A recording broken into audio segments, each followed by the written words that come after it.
수도권과 강원도의 사회적 거리두기 격상 예비경보가 내려진 가운데 코로나 신규 환자가 사흘째 200명대가 나오고 있어서 방역당국이 긴장하고 있습니다.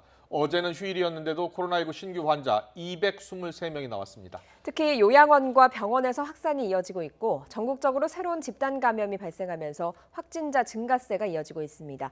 취재기자 연결합니다. 신현준 기자. 네, 신현준입니다. 네, 먼저 오늘 정오 기준으로 나온 국내 주요 발생 현황부터 정리하죠. 네, 서울 강서구 병원 관련해서 7명이 추가 확진돼 총 17명입니다. 병원 종사자인 첫 환자의 가족이 다니던 학원으로 전파돼 학원 관련자 2명과 그 가족 4명이 양성 판정을 받았습니다. 강원도 철원군 장애인 요양원 관련해 5명이 추가돼 총 11명입니다. 강원도 교장 연수 프로그램도 접촉자 조사 중 2명이 추가돼 누적 18명입니다. 새로운 집단 감염도 발생했습니다. 충북 음성군 기도원 관련해 총 10명의 확진자가 나왔습니다. 첫 환자가 기도원을 방문했는데 기도원 방문자와 그 가족들로까지 전파된 거로 추정됩니다.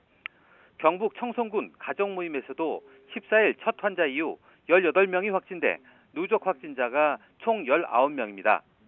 전남 순천시 음식점에서도 13일 첫 환자 이후 누적 확진자가 6명입니다.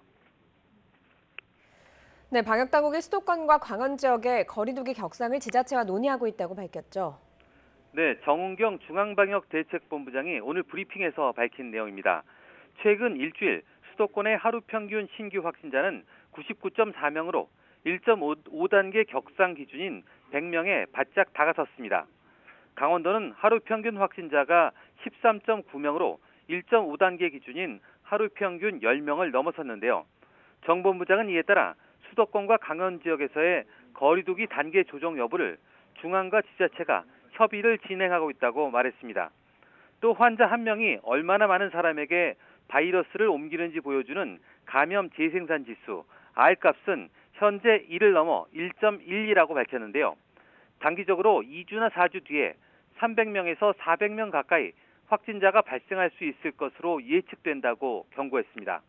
그러면서 지금 단계에서는 사회적 거리두기를 강화하거나 사람 간의 접촉을 줄이는 노력이 필요한 상황이라고 강조했습니다. 확진자 규모가 좀처럼 줄지 않고 오히려 조금씩 늘고 있습니다. 사흘째 200명대가 나오고 있죠? 네, 오늘 0시 기준 국내 코로나19 신규 확진자는 223명입니다. 이에 따라 누적 확진자는 28,769명이 됐습니다. 휴일 코로나19 검사 건수가 줄어드는 점을 고려하면 200명대 확진자가 사흘 연속 계속된 건 확산세가 그만큼 심각하다는 얘기입니다. 감염 경로를 보면 국내 발생이 193명, 해외 유입이 30명입니다. 국내 발생이 200명에 근접했는데 역시 수도권의 발생이 많습니다. 서울이 79명, 경기 39명, 인천 10명으로 수도권에서만 128명이 추가됐습니다. 강원에서도 20명, 경북 13명, 전남 10명으로 전국 14개 시도에서 환자가 나왔습니다. 해외 유입 확진자는 검역 단계에서 23명을 포함해 총 30명입니다.